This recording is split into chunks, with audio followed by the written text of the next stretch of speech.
সাহাবায়ে কেরাম মার খেলেন। এবার স্বয়ং আল্লাহর নবীর গায়ে হাত তুলল। আবু জাহেল এসে হুজুরকে মারলেন, গলায় চাদর দিয়া এমন জোরে টান মেরেছে রাসূলুল্লাহ পড়ে গিয়েছেন। হাদিসে এসেছে হুজুরের চোখ মোবারক ঠিকরে পড়ে যেতেছে, চেহারা মোবারক লাল হয়ে গিয়েছে, জমিনের উপর আছাড় মেরে ফেলেছে। রাসূলের এই অবস্থা দেখে হযরতে হামজা তখনও কাফের ছিলেন, শিকার থেকে এসে তিনি এই দৃশ্য দেখলেন, দাসীর মুখে শুনলেন, ছুটে চলে গেলেন আবু জাহেলের বাড়িতে। যায় বলে, আবু জাহেল রে, তুই মুহাম্মদ সাল্লাল্লাহু আলাইহি ওয়াসাল্লাম মেরেছিস, বল কেন মারলি? এমন ভালো মানুষ তো জীবনেও চোখে দেখি নাই, যিনি কোনো মিথ্যা কথা বলেন না, ভালো ভালো কথা বলেন, এক আল্লাহর গোলামি করার জন্য বলেন। এই সব ভালো কথা বলার জন্যই তুই তারে মারলি নাকি? আরে আবু জাহেল, তুই কি মনে করছিস মুহাম্মদ সাল্লাল্লাহু আলাইহি ওয়াসাল্লাম তার পিতা আব্দুল্লাহ মারা গেছে বলে মুহাম্মদ সাল্লাল্লাহু আলাইহি ওয়াসাল্লাম এতিম হয়ে গেছে মনে করেছিস নাকি? জেনে রাখ, মুহাম্মদ সাল্লাল্লাহু আলাইহি ওয়াসাল্লামের পিতা আব্দুল্লাহ মারা গেছে, কিন্তু চাচা হামজা তো মরে যায় নাই।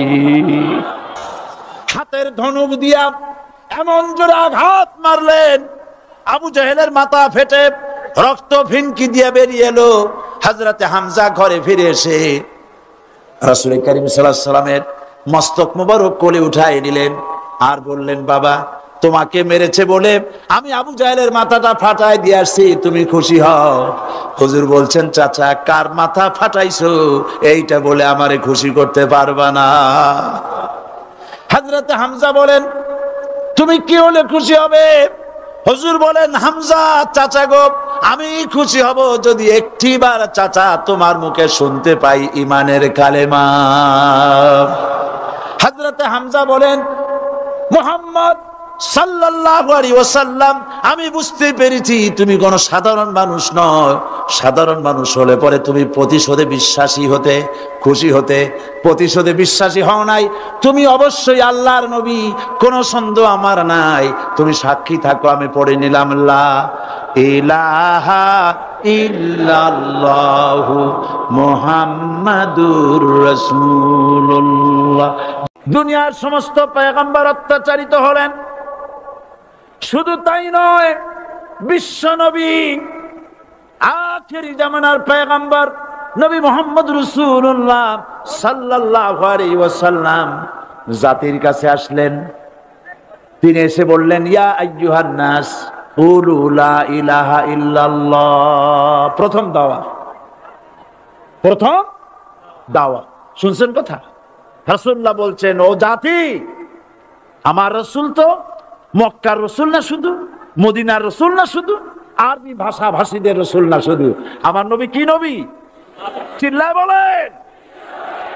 তাই তিনি বলেছেন, ও বিশ্বের মানবতা, বিশ্বের মানব গোষ্ঠী, যদি মুক্তি পেতে চাও, নাজাত পেতে চাও, উচ্চারণ করো, বিশ্বাস করো, আমল করো, বলো লা ইলাহা ইল্লাল্লাহ। জোরে পড়েন, লা ইলাহা ইল্লাল্লাহ, লা ইলাহা ইল্লাল্লাহু মুহাম্মাদুর রাসূলুল্লাহ। আবু জাহেল বুঝছিল কলেমার অর্থ?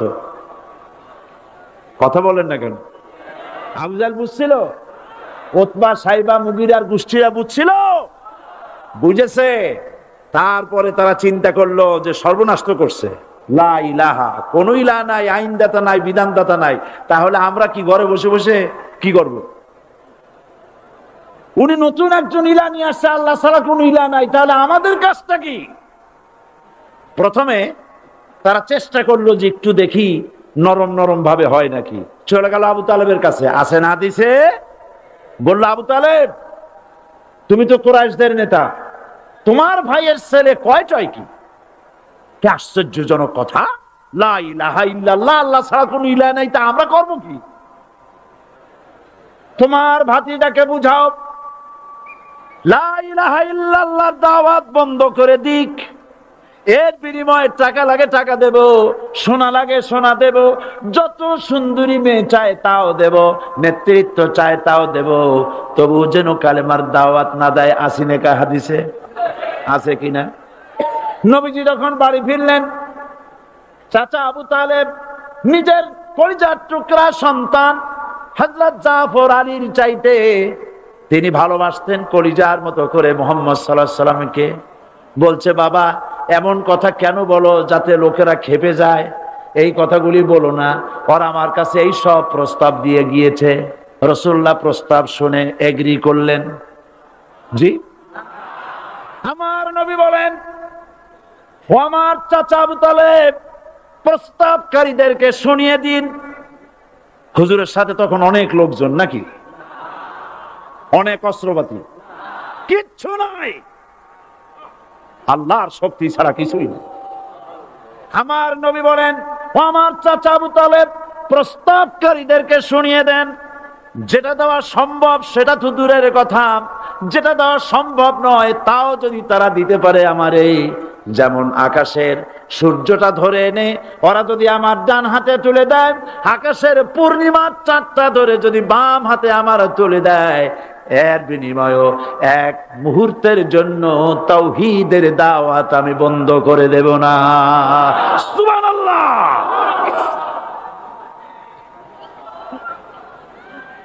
রাসূল করিম সাল্লাল্লাহু আলাইহি ওয়াসাল্লাম তাদের এই প্রস্তাবকে যখন গ্রহণ করলো না, কাফেরেরা বুঝলো।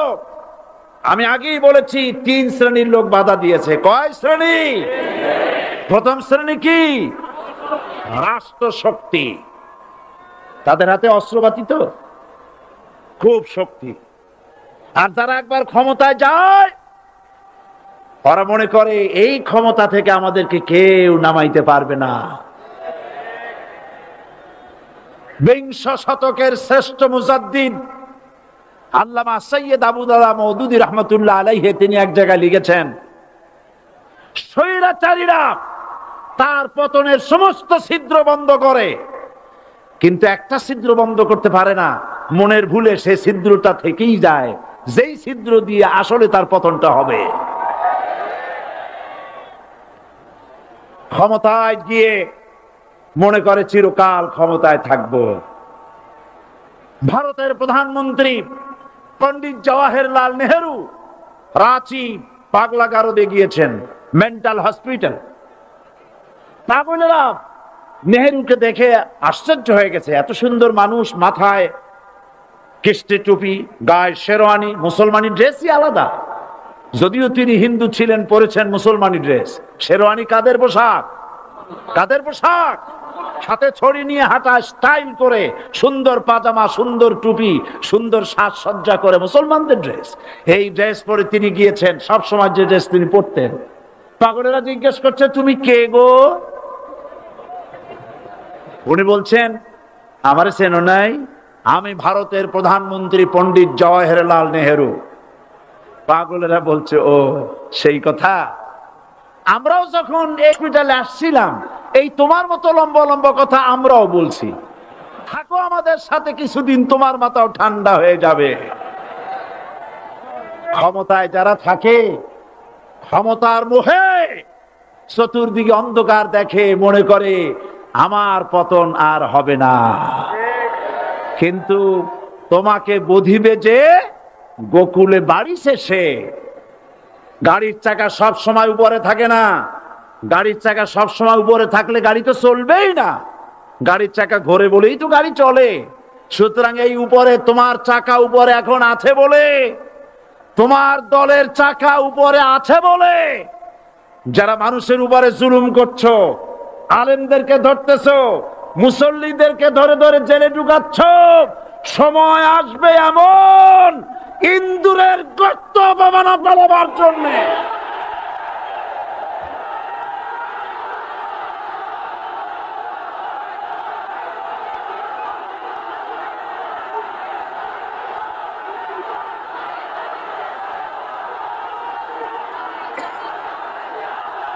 আবু জাহেলের গোষ্ঠী, আবু জাহেলের গোষ্ঠী মনে করেছে সোজা আঙ্গুলে ঘি যখন উঠলো না, আঙ্গুল বাঁকা করতে হবে। শুরু হয়ে গেল অত্যাচার, শুরু হয়েছে না? হযরতে সুমাইয়া রাদিয়াল্লাহু তাআলা আনহা কি নির্মম ভাবে, নিষ্ঠুর ভাবে তাকে শহীদ করা হলো। খাব্বাব, হুবাইব, হযরতে খাব্বাব রাদিয়াল্লাহু তাআলা আনহুকে দেখে হযরত ওমর একদিন বলছিলেন, খাব্বাব তোমার পিঠে এত গর্ত কেন? এত গর্তওয়ালা পিঠ আর এত চিকুন কোমর আমি তো জীবনেও দেখিনি। হযরতে খাব্বাব বলেছেন, ওমর জানো না, ইসলাম কবুল করার অপরাধে, কালেমা পড়ার অপরাধে কাফির বেঈমানেরা আমাকে মারধর করেছে। যখন আমি তাদের মারে কালেমা ছাড়ি নাই, তখন আগুন জ্বালায়া আগুনের আংটার উপরে, আংটা আগুনের উপরে আমাকে চিৎ করে শোয়ায়া, আমি যেন নড়াচড়া করতে না পারি সেজন্য আমার বুকের উপরে পাথর চাপা দিয়ে রেখেছে। আগুনে গোশত পুড়ে পুড়ে আগুন ভিতরে ঢুকেছে, গায়ের রক্ত আর চর্বি গলে গলে পড়ে আগুনগুলো নিভেছে। ওই পিঠে যে গর্ত হয়েছে আজও পর্যন্ত সেই গর্ত মিটে যায় নাই। হযরতে খাব্বাব রাদিয়াল্লাহু তাআলা আনহু বলছেন, বুখারী শরীফে হাদিসে ভাবে এসেছে, ওয়ান খাব্বাব বিন আরিত রাদিয়াল্লাহু তাআলা আনহু আন্নাহু ক্বাল শাকাউনা ইলা রাসূলিল্লাহি সাল্লাল্লাহু আলাইহি ওয়াসাল্লাম ওয়া হুয়া মুতাওয়াসসাদুন বুরদাতুন লাহু ফি জিল্লিল কাবা। আমি গেলাম রাসূলুল্লাহর কাছে, যে দেখি হুজুর বাইতুল্লাহ শরীফের ছায়ায় আরাম ফরমাচ্ছেন। আমি কাছে গিয়ে বললাম, আলা তাস্তানসিরু লানা আলা তাদউ লানা ইয়া রাসূলুল্লাহ, হে রাসূল আপনি কি আমাদের জন্য দোয়া করবেন না? আপনি কি আমাদের জন্য আল্লাহর কাছে সাহায্য প্রার্থনা করবেন না? মার খেয়ে খেয়ে তো শেষ হয়ে গেলাম। শুনতেছেন আপনারা? আল্লাহর নবী উঠে বসলেন, বললেন, খাব্বাব শোনো, তোমাদের আগে যারা এই পৃথিবীতে এসেছিলেন দ্বীনের দাওয়াত দেওয়ার জন্য, সমকালীন রাষ্ট্র শক্তি তাদেরকে ধরতো, ফায়ুখাজুর রাজুলু ফায়ুহফারু লাহু ফিল আরদ, তার জন্য তারে ধরে নিয়া মাটির মধ্যে গর্ত করত, ফায়ুজআলু ফিহা, এরপরে সেই গর্তের ভিতরে তাকে কোমর পর্যন্ত গেড়ে দিত। সুম্মা ইউতা বিল মানশার, এরপরে করাত আনা হতো, ফায়ুদাউ আলা রাসিহি, এরপরে করাতটা মাথার উপরে রাখা হতো, ফায়ুজআলু নিসফাইন, এরপরে করাত দিয়া চিরে চিরে জীবিত মানুষটাকে দ্বিখণ্ডিত করে ফেলে দিত। মা ইয়াসুদ্দুহু যালিকা আন দীনি, এত কষ্ট দেওয়ার পরেও, এত জুলুম করার পরেও দ্বীনের দায়ীদেরকে এক চুল পরিমাণ আল্লাহর রাস্তা থেকে তারা সরাই দিতে পারে নাই। ওয়াল্লাহি, ও খাব্বাব আমি আমার আল্লাহর নামে কসম করি। ও মুসলমান, কে কসম করতেছে? আল্লাহ রাসূল। আমি আমার আল্লাহর নামে কসম করি, ওয়াল্লাহি লা ইউতাম্মান্নাল্লাহু হাযাল আমর হাত্তা ইয়াসির রাকিবু মিন সানা ইলা হাযরামাউত। সেদিন বেশি দূরে নয়, ইয়েমেনের রাজধানী সানা থেকে শুরু করে সৌদি আরবের হাযরামাউত পর্যন্ত হাজার হাজার মাইল, এই দীর্ঘ পথে যুবতী নারী তার সৌন্দর্যের পসরা নিয়া, আর ধনাঢ্য ব্যক্তিরা সওদাগরেরা তাদের টাকা পয়সা নিয়া একাকে নিয়ে অথবা দলবদ্ধ ভাবে মানুষেরা যাতায়াত করবে। লা ইয়াখাফু ইল্লাল্লাহ, মানুষের মনের মধ্যে কোনো ভয় থাকবে না। এমন একটা সময় আসবে, ওয়ালাকিন্নাকুম তাস্তাজিলুন, অথচ তোমরা বড্ড তাড়াহুড়ো করছো। তাড়াহুড়ো করো না, অপেক্ষা করো, ধৈর্য ধরো, মার খাও, জেলে যাও, শহীদ হও, আল্লাহর রাজ কায়েম হবেই হবে।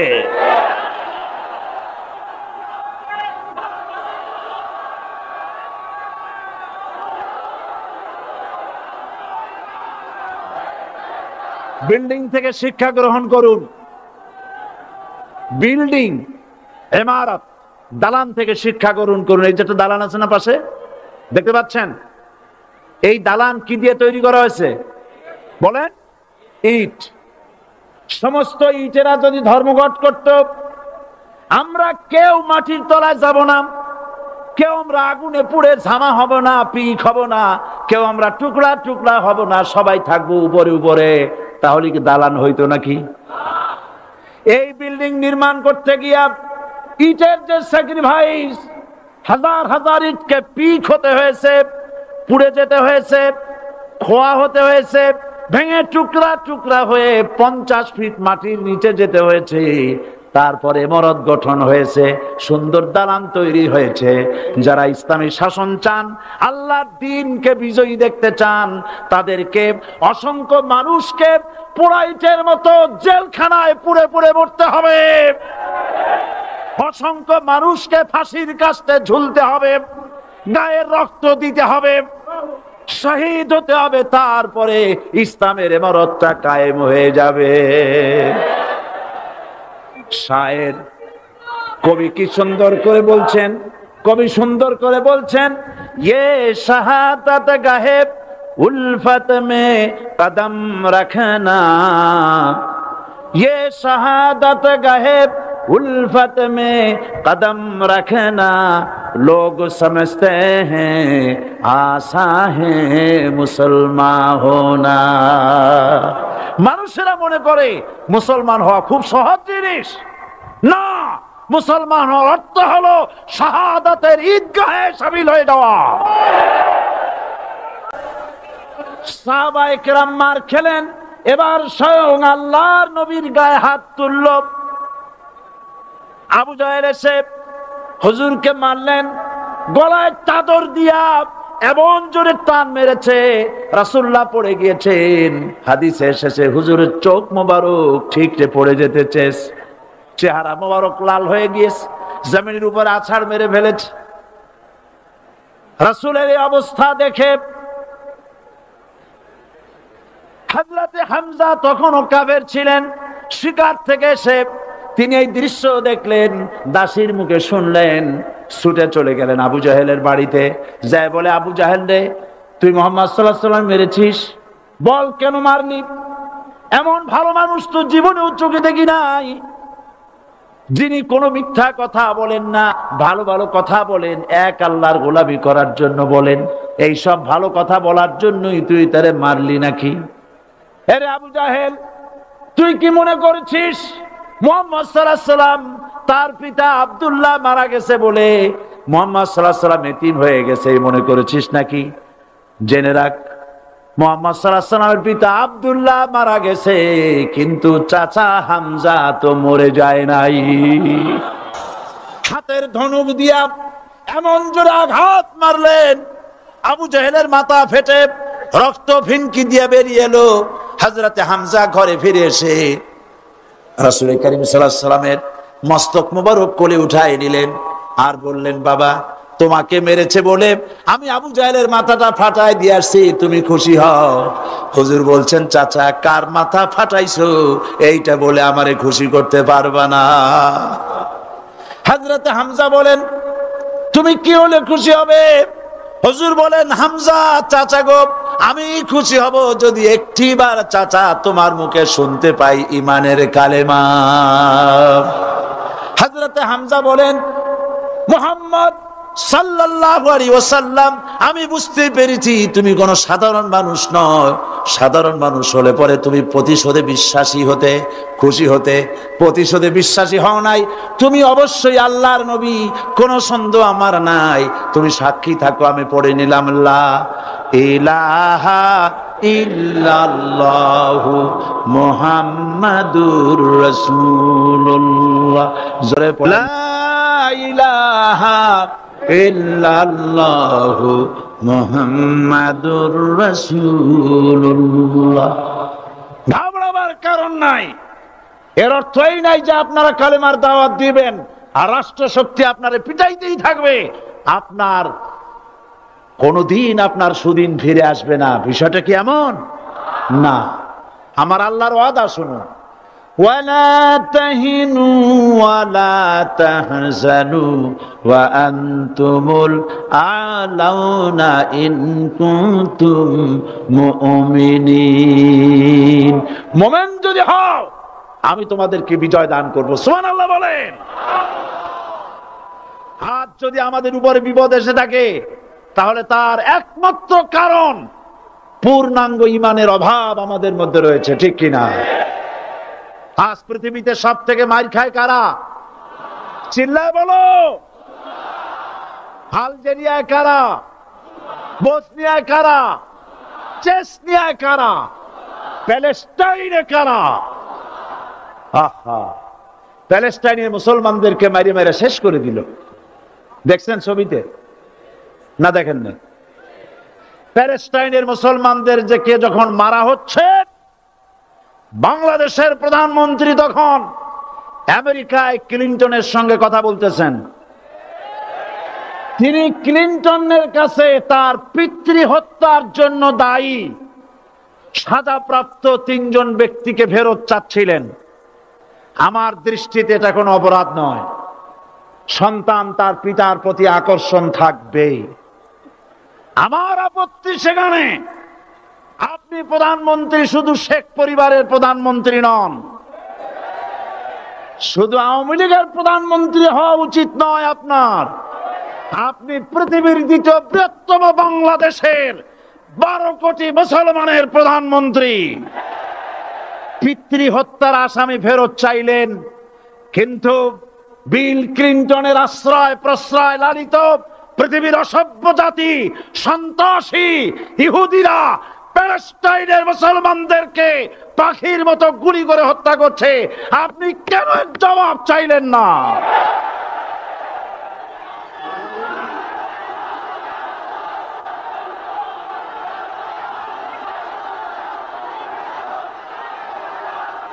জবাব জবাব আপনি চাইতে পারবেন না, কারণ মুনাফিকদের সাহস হয় না, সাহস হয় মুমিন ব্যক্তির।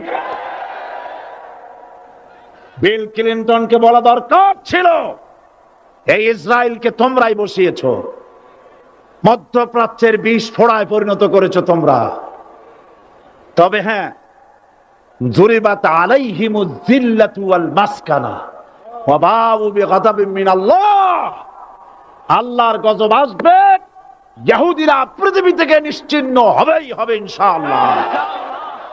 দেখেছেন তাকাইয়া প্যালেস্টাইনে ইসরায়েলিরা হেলিকপ্টার, গানশিপ, কামান, বোমা নিক্ষেপ করছে, আর প্যালেস্টাইনের শিশু কিশোর যুবকেরা ইহুদিদের নিক্ষিপ্ত বোমা আর কামানের মোকাবেলা করতেছে পাথর দিয়ে।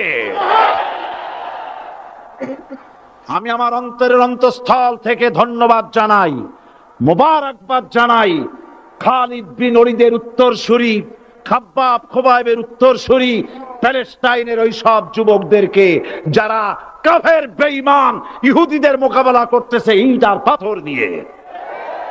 আর আমি আমার অন্তরের অন্তঃস্থলের সমস্ত ঘৃণা দিয়ে আমি ধিক্কার জানাই পৃথিবীর মুসলিম শাসকদেরকে, যারা মুসলমানদের মার দেখে চুপ করে যারা বসে আছে।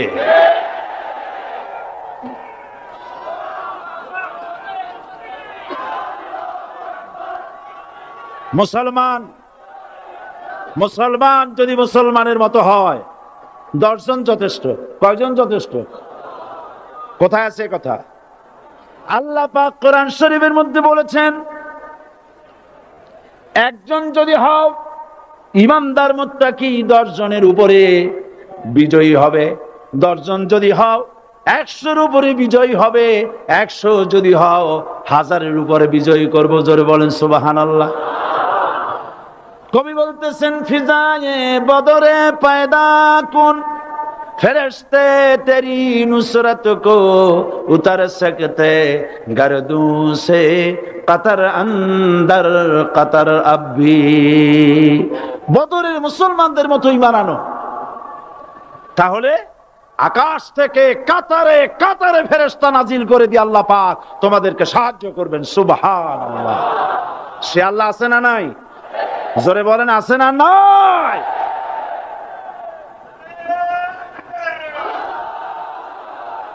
সেই আল্লাহ রাব্বুল আলামিন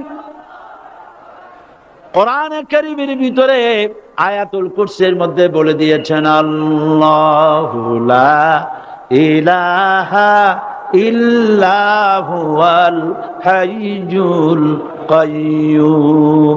প্রাণ খুলে সবাই পড়েন, বসা মানুষ, দাঁড়ানো মানুষ। আল্লাহু লা ইলাহা ইল্লা হুয়াল হাইয়ুল কাইয়্যুম।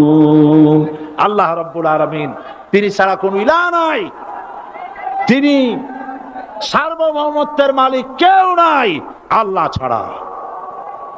এই কথা মানুষকে ঘোষণা করতে হবে। বাধা, এই কথা বললেই বাধা দেবে কয় শ্রেণীর লোক? 3 শ্রেণী। প্রথম শ্রেণী হচ্ছে কে? রাষ্ট্রশক্তি। আজও তারা বাধা দিচ্ছে। আল্লাহর আইন দিয়ে দেশ চালাও, তারা তাদের মন মর্জি মোতাবেক আইন দিয়ে দেশ চালাবে।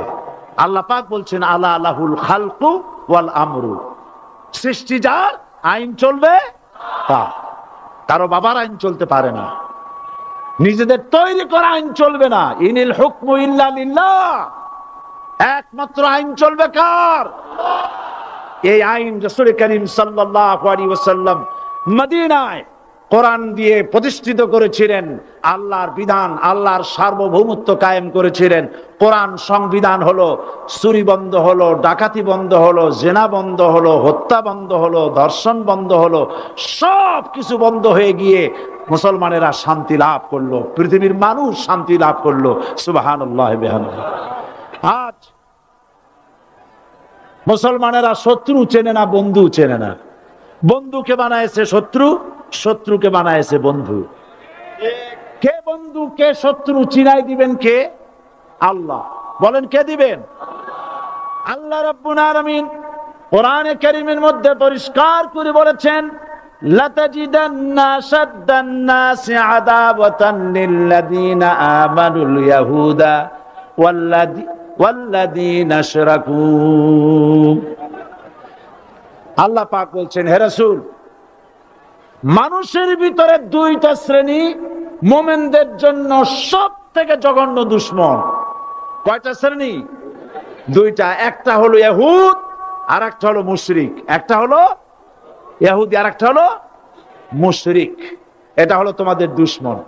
আর আজ আমাদের দেশে, পৃথিবীর বিভিন্ন দেশে মুসলমানেরা মুশরিকদের সঙ্গে সম্প্রীতি বাড়াচ্ছে, মুসলমানদের সাথে শত্রুতা বাড়াচ্ছে। আজ আমার দেশে পূজা পার্বণে বাধা নাই। পূজা পার্বণে বাধা আছে? পূজা পার্বণে বাধা নাই। বাধা কোথায়? কোরআন শরীফের তাফসীর মাহফিলে। কোরআনের তাফসীরের মাহফিলে বাধা দেওয়া হচ্ছে। গান বাজনায় 144 ধারা নাই, কিন্তু কোরআন শরীফের মাহফিলে 144 ধারা দেওয়া হচ্ছে। যারা দিচ্ছে তারা আবার ওমরাও করে, হজও করে। ওরা আমাদের বলে আমরা নাকি ধর্মের নামে রাজনীতি করি। বলে না, আমরা নাকি ধর্মের নামে রাজনীতি করি। আমি বলি, ধর্মের নামে আমরা রাজনীতি করি না, আমরা ধর্মীয় রাজনীতি করি। কথাটা বুঝে আসছে কিনা? ধর্মের নামে রাজনীতি তো সেই ব্যক্তি করে 1996 সনের নির্বাচনের আগে যিনি মাথায় পট্টি বেঁধেছিলেন, যিনি শপথ গ্রহণের সময় হাতে তসবিহ পড়েছিলেন। ধর্মের নামে রাজনীতি তিনি করেছেন। আজ অনেকগুলি ডিগ্রি পেয়েছেন তিনি, অনেকগুলি ডিগ্রি পেয়েছেন। কয়টা? মুখস্থ হয়ে গেছে আপনাদের। শকুনেরা, শকুন যদি গরুর গোশত কিনা খাওয়া লাগতো, 80 টাকা কেজি দরে শকুনে এত গোশত কিনা খাইতে পারতো না। লেখাপড়া করে যদি ডিগ্রি নেওয়া লাগতো, এত ডিগ্রি কপালে জুটতো না। পয়সা দিয়া ম্যানেজ করা ডিগ্রি, কিন্তু 9টা নিলে কি হবে? আসল ডিগ্রিটা এখনো বাকি আছে। আসল ডিগ্রি কোনটা? নির্বাচনের আগে পট্টি বেঁধে তসবি নিয়ে গোটা জাতিকে যে সফলভাবে প্রতারণা করতে আপনি পেরেছিলেন মহাপ্রতারক হিসেবে, সেই ডিগ্রি আগামী নির্বাচনের মোক্ষম সময় জনগণ আপনার গলায় পরায় দেবে।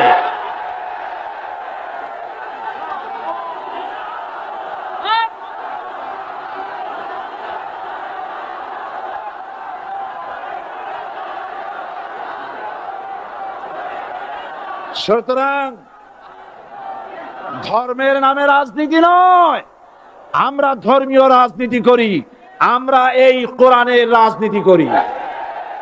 এই কোরআন নিয়ে বাঁচতে চাই, এই কোরআন নিয়ে মরতে চাই, এই কোরআন থেকে আমাদেরকে বিচ্ছিন্ন করতে চায় কাফের বেঈমান মুশরিকেরা।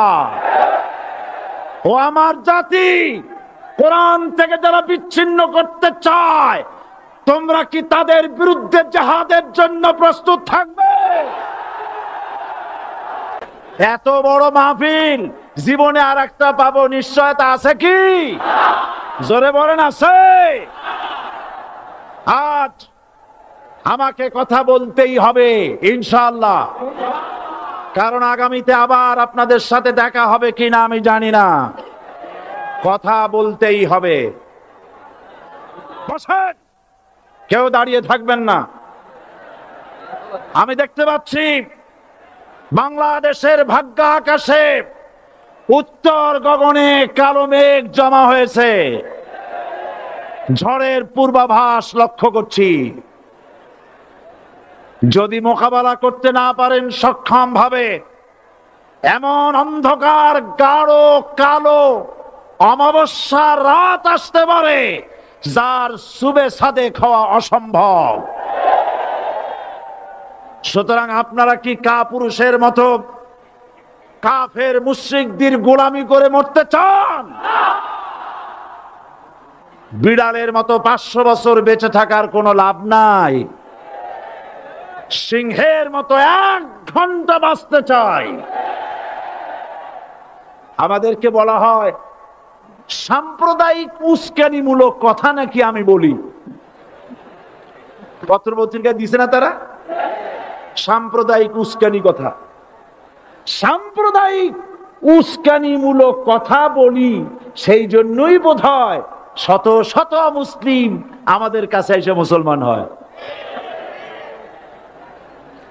মানুষে আর বোকা বানানো যাবে না। যাবে কি? আর বোকা বানানো যাবে?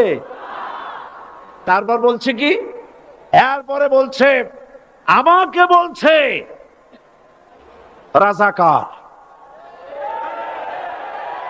শুনে রাখো চট্টগ্রামের লক্ষ লক্ষ জনতা, পার্লামেন্টে যখন আমাকে এই কথা বলা হয়েছিল, আমার পার্লামেন্টের কলিগ জাফরুল্লাহ চৌধুরী সাহেব বসে আছেন এখানে, জাফরুল ইসলাম চৌধুরী বসে আছেন পাশে, প্রধানমন্ত্রী সুদ্ধা, অন্তত 3 শতাধিক পার্লামেন্টের সম্মানিত সদস্যরা সেদিন বসা। 1997 সনের বাজেট বক্তৃতা যখন আমি করতেছিলাম, ডক্টর কুদরতে খোদা, নাম রাখছে কুদরতে খোদা, আসলে গজবে খোদা। এ লোকটি নাস্তিক, ইসলামের চূড়ান্ত দুশমন। তার প্রণীত শিক্ষা ব্যবস্থার যখন সমালোচনা করছিলাম, ট্রেজারি বেঞ্চ থেকে আমাকে বলা হলো রাজাকার। আমি আমার সমস্ত শক্তি একত্রিত করে বলেছিলাম, শুধুমাত্র হিন্দুস্তানের রাজাকারেরাই আমাকে রাজাকার বলতে পারে। আমি বলেছিলাম 1973 সন পর্যন্ত আমি বাংলাদেশের কোন রাজনৈতিক দলের নেতা এবং কর্মী ছিলাম না। আমি রাজাকার নই।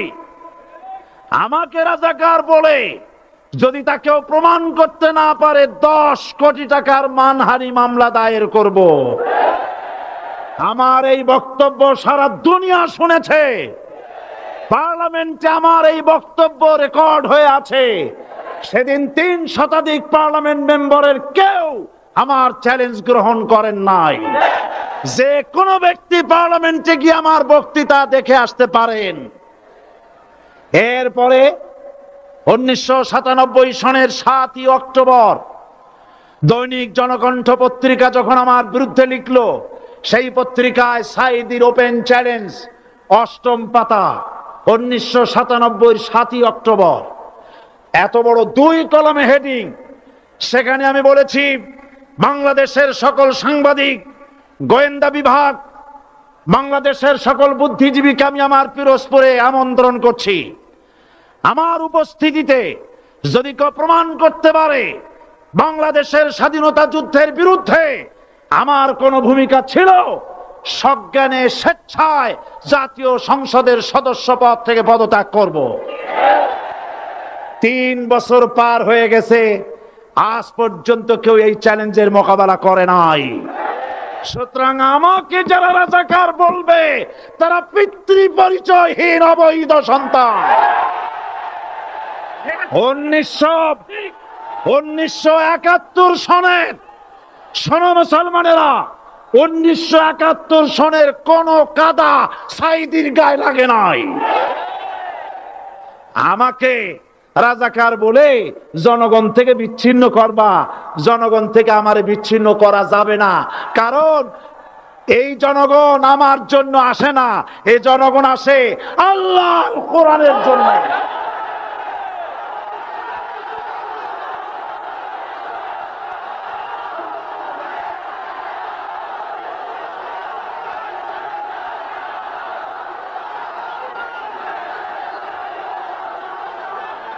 আজকে যারা ইসলামের কথা বলে, তারাই রাজাকার, তারাই মৌলবাদী। মৌলবাদী বললে আমরা অসন্তুষ্ট হই না, কারণ মৌলবাদী শব্দটা আসছে মূল থেকে। মৌল শব্দ এসেছে মূল থেকে। মূলবাদী তার মানে যারা মূলে আছে। মূল হলো কোরআন, মূল হলো হাদিস, মূল হলেন আল্লাহ, মূল হলেন আল্লাহ রসুল। আমরা আছি মূলে। এখন বলেন তো মূলের শক্তি বেশি না আগার শক্তি বেশি? আমাদের যারা মৌলবাদী বলে ওরা হলো আগাবাদী। মূলে আছে কত কোটি? 12 কোটি। মূলে আছে কত কোটি? আর আমাদের যারা মৌলবাদী বলে ওই থাকো গাছের আগায়, আমরা মূলে। লাভালাভি বেশি করবা না, 12 কোটিতে গাছের গোড়া আসতে নানা দেবে, মামু বাড়ি দিল্লি গিয়ে পড়বা, বাংলার জমিনে জায়গা হবে না। এ কথা বিশ্বাস করো। বাংলাদেশের মুসলমানদের শরীরে 1 বিন্দু রক্ত থাকতে শয়তানের তৈরি করা ধর্ম নিরপেক্ষ মতবাদ বাংলার জমিনে কায়েম হতে দেওয়া হবে না, হবে না।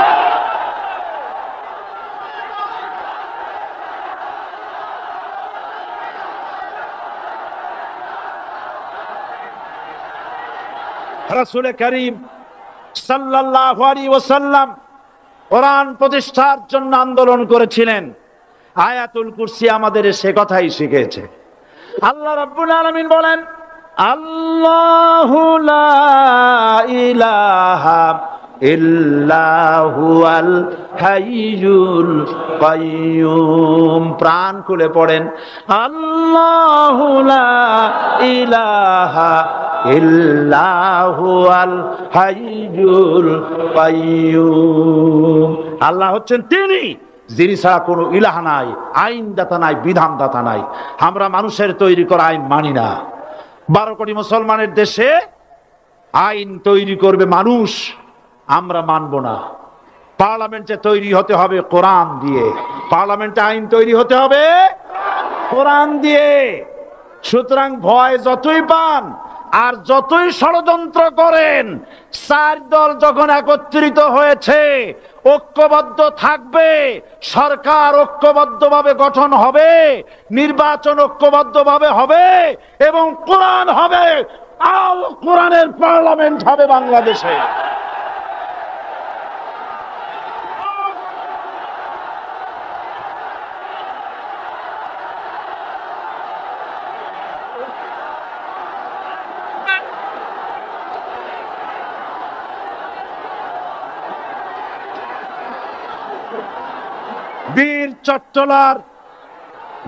চট্টলার মুসলমানেরা, বীর চট্টলার মুসলমানেরা, স্বাধীনতার ঘোষণা এই চট্টগ্রাম থেকে স্বাধীনতার মহান ঘোষক প্রেসিডেন্ট জিয়াউর রহমান সাহেব দিয়েছিলেন।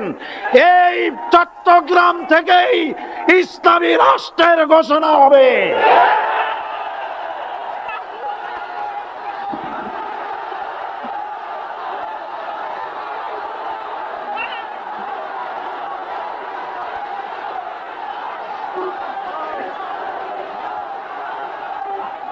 আমি আশাবাদী আপনারা অবশ্যই তা পারবেন। আমি 100% বিশ্বাস করি ইনশাআল্লাহ। কারণ যে ষড়যন্ত্রের মোকাবেলা করে স্থানীয় রাজনৈতিক দলের নেতৃবৃন্দ কোরআনের মাহফিল সিনায় এনেছেন, আমি প্রথম দিনই বলেছি চট্টগ্রাম তাফসিরুল কোরআন মাহফিল কোন রাজনৈতিক দলের প্রতিনিধিত্ব করে না। এটা কোন জামাত শিবিরের একক সম্পদ নয়, এটা চট্টগ্রামের মুসলমানদের কলিজার টুকরা তাফসিরের মাহফিল। সুতরাং এই মাহফিল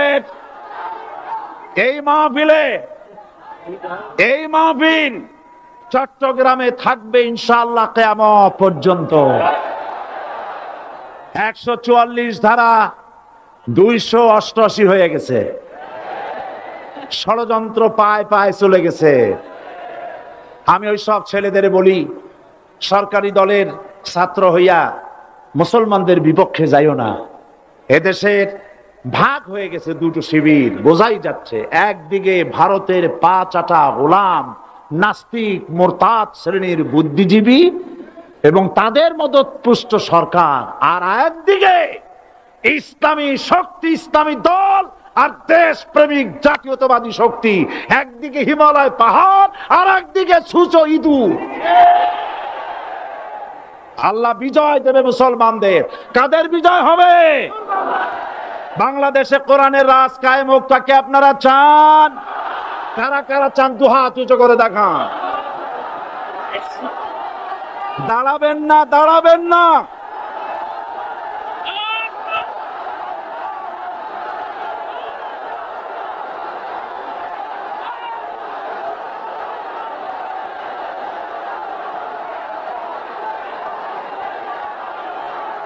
বসুন, বসুন, আবার বসেন, বসুন। জোরে সরে জিকির করেন লা ইলাহা, আরো জোরে লা ইলাহা, লা ইলাহা।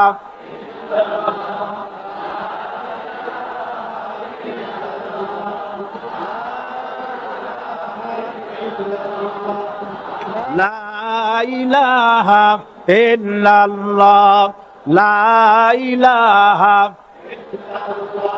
লা ইলাহা ইল্লাল্লাহ মুহাম্মাদুর রাসূলুল্লাহ।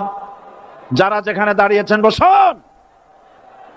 3 শ্রেণীর লোকেরা আল্লাহর কালেমায় বাধা দিয়েছে। কয় শ্রেণী? একটা হলো রাষ্ট্রশক্তি, 2 নম্বরে মনে আছে ধনাঢ্য পুঁজিপতির গোষ্ঠী, ওরাও বাধা দিয়েছে। কারণ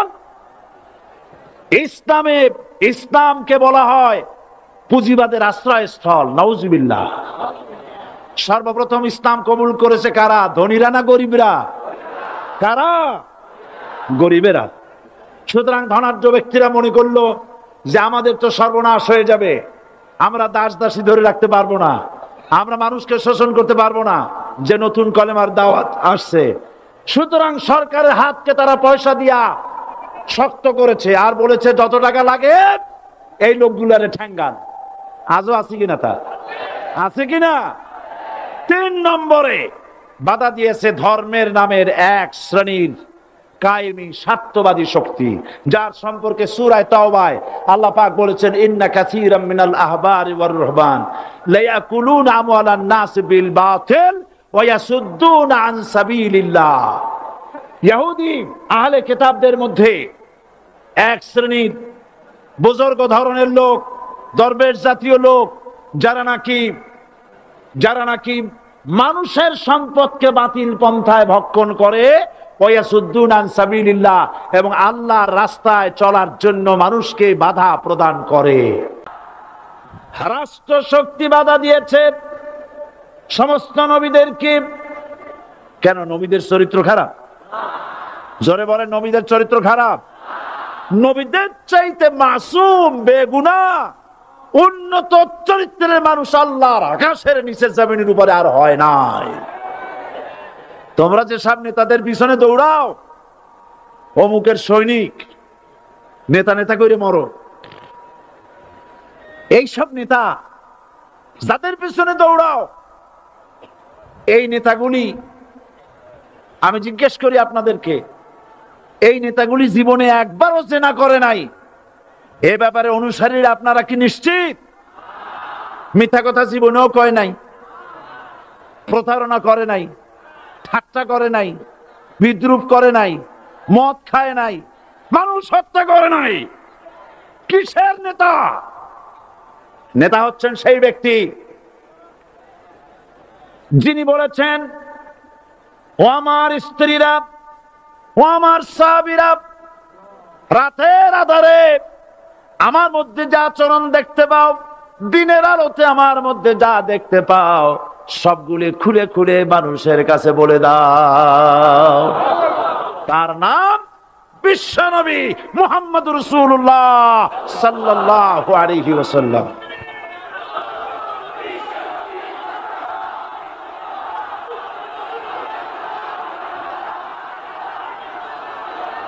যার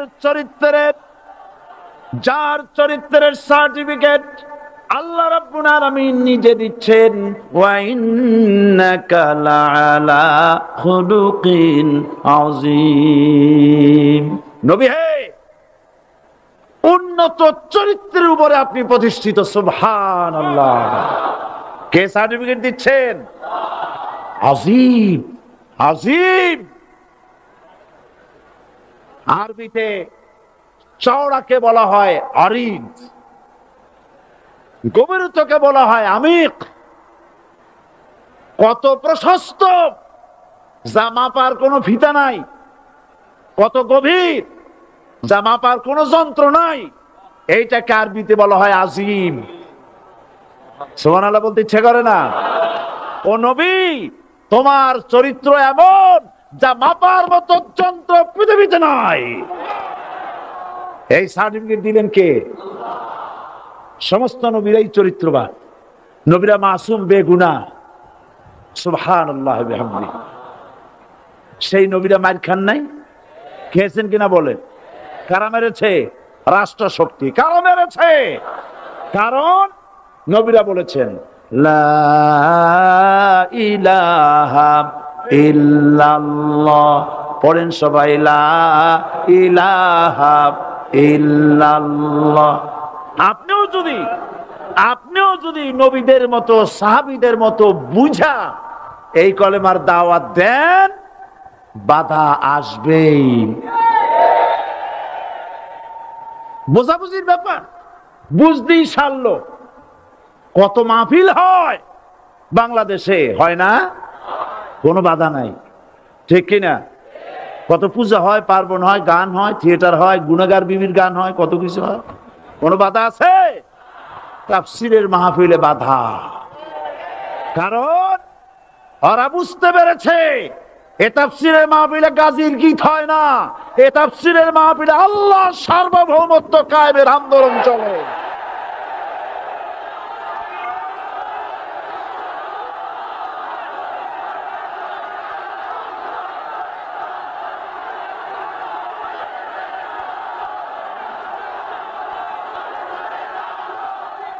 এবার দেখুন, এবার কলেমা বোঝেন, কালেমা বুঝুন।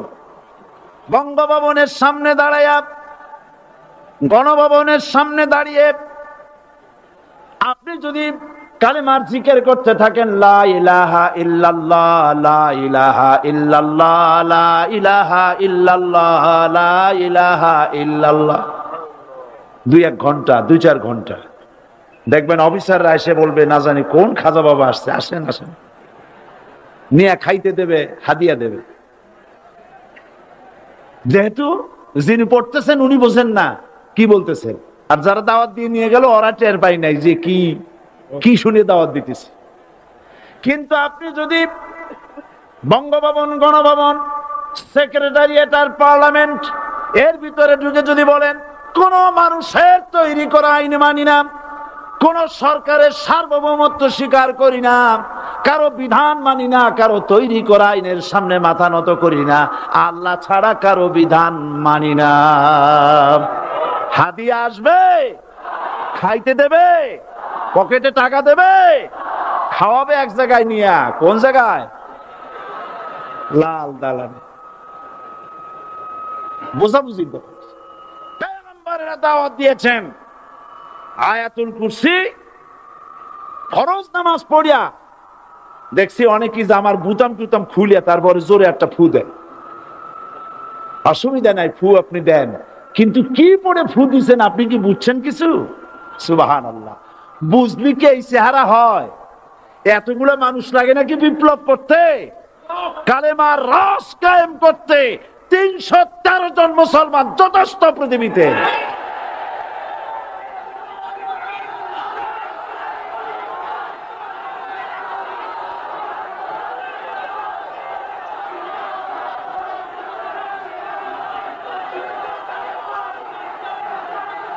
আল্লাহ পাক কোরআনে কারীমের মধ্যে আল্লাহ পাক বলেছেন, এমন একজন নবী পাঠাই নাই, ইয়া হাসরাতান আলাল ইবাদ, বান্দার উপরে আফসোস।